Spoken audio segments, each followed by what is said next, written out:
अश्विन मास की एकादशी है, इंद्रा एकादशी।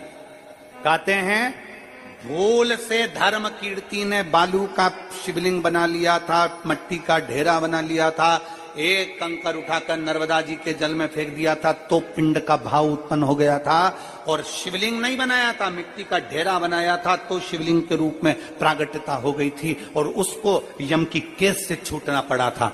जरा विचार करिएगा, आज इंद्रा एकादशी के दिन आप और हम बैठकर शिव महापुराण की कथा श्रवण कर रहे हैं। हमारे हाथों से कुछ दान हो ना हो, पुण्य हो ना हो, कानों से अगर कथा सुन ली तो हमारे जीवन का कृतार्थ था। आज वो इंद्रा एकादशी है।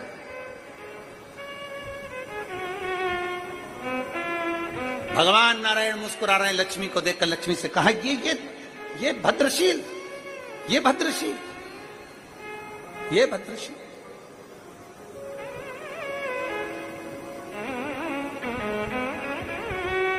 शिव महापुराण की कथा कर रही है, भगवान शंकर का चरित्र कराए, भगवान शंकर का संवाद कराए। इंद्रा एकादशी के दिन, पितृपक्ष में पड़ने वाली एकादशी के दिन भूल से भी हम गौ माता को एक रोटी का निवाला दे देते हैं, एक अन्न दे देते हैं। भूलवश भी हम भूखे को भोजन करा देते हैं, प्यासे को पानी पिला देते हैं। भूलवश भी हम शंकर के नाम का अनुमोदन कर लेते हैं, श्री हरि को, भगवान नारायण को, हरिहर को याद कर लेते हैं, तो हमारे पितृ भी तृप्त होकर हमें वर प्रदान कर कर चले जाते हैं, हमें वर प्रदान। कितनी सौभाग्य और साधुता है आप सभी को, बहुत बहुत साधुता। अगर ज्यादा लगता है कि हमारे घर में पितृदोष है, पैसे नहीं आ रहे, लक्ष्मी नहीं टिक रही, पीपल के पत्ते पर श्राद्ध पक्ष की एकादशी के दिन और द्वादशी के दिन पीपल के पत्ते पर शहद की 7 बिंदियां लगा दीजिए, उसी पर चंदन लगा दीजिए, 7 आखे चावल, सफेद चावल उस पर रख दीजिए, एक जौ, थोड़ी थोड़ी काली तिल उस पर रख दीजिए। अपने पूर्वजों का नाम लेकर, पितरों का स्मरण कर कर, गोत्र बोलकर, नाम बोलकर बहते हुए पानी में उस पत्ते को छोड़ दीजिए। ये केवल श्राद्ध पक्ष में होगा, एकादशी तिथि के। बहते पानी में छोड़ दीजिए। जिंदगी में कभी संपदा की कमी नहीं आएगी, पितर आशीर्वाद देकर जरूर जाएंगे, ये पक्का। शिव महापुराण कहते हैं पितृ दोष है, इसके लक्षण क्या? घर में अशांति होना, घर में 4-5 लोग रह रहे हैं, जरा जरा सी बात में क्लेश हो, समझ लो पितृदोष। पितृदोष 1 रुपया कमा कर लाओ, 1.25 रुपए खर्च हो, खूब पैसा आए, हाथ में दिखे ही नहीं, समझ लेना पितृदोष। 4 दिन दुकान अच्छी चले, बाकी के समय बैठना पड़े, समझ लेना पितृदोष। घर में बच्चे चिड़चिड़े हो जाएं, गलत संगति में डूब जाएं, समझ लो चिड़चिड़ हो रहे हैं, पितृदोष। घर के बच्चे माता पिता का आदर ना करें, सम्मान ना करें, तेज आवाज में बात करें, समझ लो पितृदोष। पितृदोष मालूम पड़े। और इतने से भी अगर आप नहीं समझ सकते, परिवार का कोई एक व्यक्ति जब जब भोजन करने बैठे तब तब उसकी थाली में बाल आए, भले वो होटल में खाए तो भी बाल आ जाए, वो कहीं खाना खा रहा है तो बाल आ जाए। 8-15 दिन में, 4 दिन में, 3 दिन में, 2 दिन में, 6 दिन में आपकी थाली के भोजन में अगर बाल निकल रहा है, केश निकल रहा है, समझ लेना कि पितृ आपसे कुछ मांग रहे हैं, पितृ आपसे कुछ चाहती है। क्योंकि पितृ बोलते नहीं आता, केवल घर का व्यक्ति जब भोजन करने बैठेगा, सब अच्छे से बनाया, सब अच्छे से करा, फिर भी थाली में अगर बाल निकल रहा है। और कोई व्यक्ति ऐसा होता है जिसकी थाली में बार बार बाल आता है, वो कितने ही कह ले, पत्नी को भी कह दिया, परिवार को भी कह दिया, तो भी वो होटल में खाएगा तो बाल आ जाएगा, अचानक आ जाएगा, भले पानी पिएगा तो आ जाएगा, कुछ खाएगा तो बाल आ जाएगा। 8 दिन में, 15 दिन में, 6 दिन में उसके भोजन में बाल आएगा ही आएगा। समझ लो पितृ कुछ कहना चाहता, पितृ कुछ बताना चाहता, कुछ वर्णन करना। घर में अगर आप उससे भी नहीं समझ सकते तो घर में बैठे बैठे एकदम गंध आने लगे। 8 दिन में, 4 दिन में, 6 दिन में, ना जाने कौन सी गंध की बदबू सी आ रही, कोई गंध आ रही, कोई सुगंध सी आ रही, कोई गंध सी आ रही। समझ लो पितृ की छाया पड़ रही है, पितृ कुछ मांग रहे हैं। 8 दिन में 15 दिन में कोई भी अगर आपको नहीं आएगा तो कोई दूसरा कहेगा आज घर में ऐसी गंध क्यों आ रही है, कोई आकर कह देगा गंध क्यों आ रही है, उसका मतलब है पितृ आपसे कुछ मांग रहा है, कुछ कहना चाहता है। गया क्षेत्र में जाकर जो पिंड देगा, आकर जो बद्री का आश्रम में जिस जगह पर मेरे हाथ से ये ब्रह्मा का कपाल गिरा है, यहाँ आकर ब्रह्म कपाली करेगा, उसके पूर्वजों को, उसके पितरों को कभी जिंदगी में कहीं भटकाया नहीं जाएगा। उसके पूर्वज सीधे वैकुंठ धाम में निवास करेंगे। इसलिए गया का पिंड और बद्री नारायण की ब्रह्म कपाली जगत में प्रसिद्ध,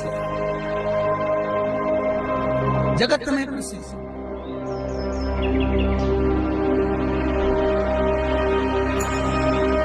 रविवार का पिंड, सोमवार का पिंड, मंगलवार का पिंड, ये जितने श्राद्ध लोग करते हैं, जितनी बार श्राद्ध का भोजन कराते हैं, चाहे गाय को दिया, आपको कथा में कहा था कि हमको और हमारे पूर्वजों को गाय को दिया हुआ,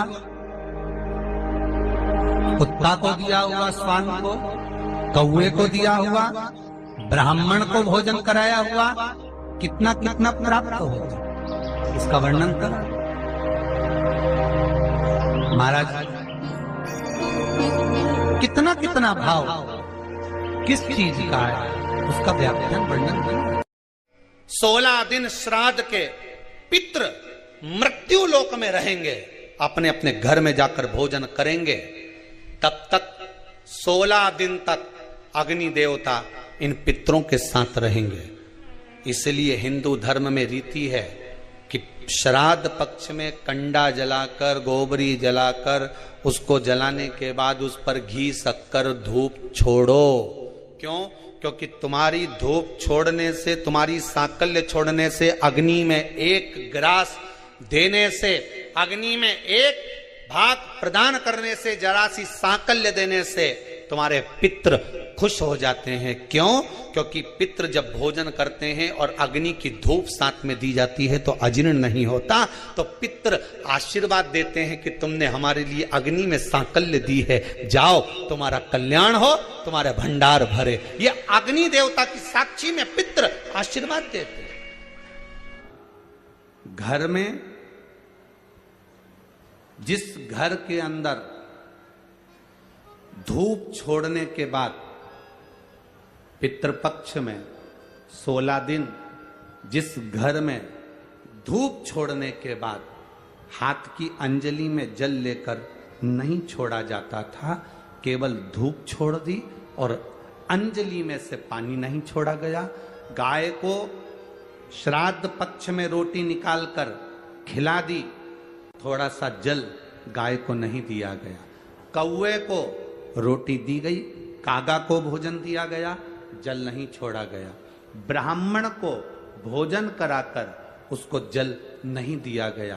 तो इस महाशनि का काम क्या था? श्राद्ध पक्ष में पितरों को जो भाग मिलता था, देवताओं को जो भाग मिलता था, पितृ पक्ष में पितरों को जो भाग मिलता था, जिसमें जल नहीं छोड़ा जाता था, उस भाग के, उस घर की 71 पीढ़ी का पितरों का हिस्सा ये महाशनि अपने खाते में ले लेता था और उसको अपने पक्ष में रख लेता था। तो पितृ उससे तरसते थे, उस भोजन के लिए तरसते थे।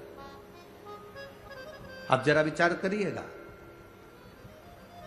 वैसे तो आप लोग सब समझदार हैं, वैसे तो आप लोग सब अगर धूप छोड़ते होंगे तो जल जरूर छोड़ते होंगे। बोलो सही है? देते हो ना जल? अगर अग्नि में तुमने थोड़ा सा भाग दिया है तो वहां पानी का छोड़ना जरूरी होता है, जल का छोड़ना जरूरी है। जल नहीं छोड़ा तो वो भाग महाशनि के खाते में चले जाता है, जल नहीं छोड़ा तो वो भाग महाशनि के पास पहुंच जाता है, महाशनि के खाते में। अब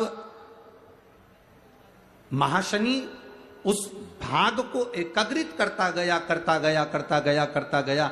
जब उसने बहुत सारा भाग एकाग्रित कर लिया, तब उसने देवताओं पर आक्रमण कर दिया। जब महाशनि के पास में जब बहुत सारा भाग आ गया तो उसने आक्रमण कर दिया। आक्रमण करा, जैसे आक्रमण किया तो देवलोक पर अपना कब्जा जमाने लगा, इंद्रलोक पर अपना कब्जा जमाने लगा। महाशनि ने आक्रमण करते करते करते करते सब जगह पर अपना कब्जा जमा लिया। महाशनि का काम क्या? महाशनि का कर्म क्या है? अगर वो धूप छोड़ने के बाद पानी नहीं डलता है, जल नहीं दिया जाता है, पितरों को जल नहीं प्रदान किया जाता है, तो वो भाग जो महाशनि लेता है उसका स्थान हमारे घरों में भी बनता चले जाता है। उससे होता क्या है?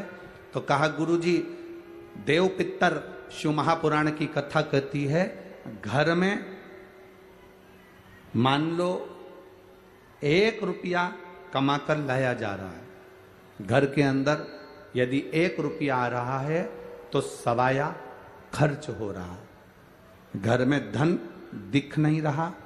एक जरा सा बर्तन रखा है, उसके पीछे घर में विवाद हो रहा है, तो समझ लो ये महाशनि का भाव प्रबल हुआ। घर में बच्चे, एक बेटा बीमार हुआ, एक बच्चा बीमार हुआ, ठीक हुआ, दूसरा बच्चा बीमार हुआ, ठीक हुआ, तीसरा बच्चा बीमार हुआ, ठीक हुआ, छोटे बीमार होते होते बड़े बीमार होने लगे, एक बीमार पड़ रहा है, एक ठीक हो रहा है, समझ लो महाशनि का प्रभाव है। मतलब तुमने कि तुम्हारे घर में अगर 4 बेटे हैं, 3 बेटे हैं, उन्होंने धूप तो छोड़ दी, पर किसी ना किसी ने जल देने से उसको जल प्रदान नहीं करा। गाय को रोटी तो श्राद्ध पक्ष में दे दी, पर जल नहीं दिया गया। गाय को अगर रोटी देने जा रहे हो तो थोड़ा सा बाल्टी में पानी भर कर ले जाओ, अगर बाल्टी में भी पानी नहीं ले जा सकते, थोड़ा सा जल उसके मुख पर जरूर देना चाहिए कि वो जल का आचमन कर ले। कौवे को अगर भोजन दिया है, कागा को अगर भोजन दिया है, थोड़ा सा जल का भाग भले कटोरी में भर कर ले जाओ और छत पर थोड़ा सा भाग जल का छींटो, पर छींटना जरूर है। से पूछो तो कि यह पानी क्यों फेरा, यह हाथ क्यों फेरा? उसका कारण केवल इतना सा था कि वो महाशनि हमारे भोजन के भाग को ग्रहण ना कर ले और मेरे घर में से समृद्धि, लक्ष्मी, वैभव और शांति ना चले जाए, इसलिए भोजन कराने से पहले जल का हाथ फेर देती थी, जल का हाथ फेर दिया जाता था। अब उसको समझने वाला समझ सकता है, जो समझदार होगा वो समझेगा। ऊज, चतुर्थी, अष्टमी,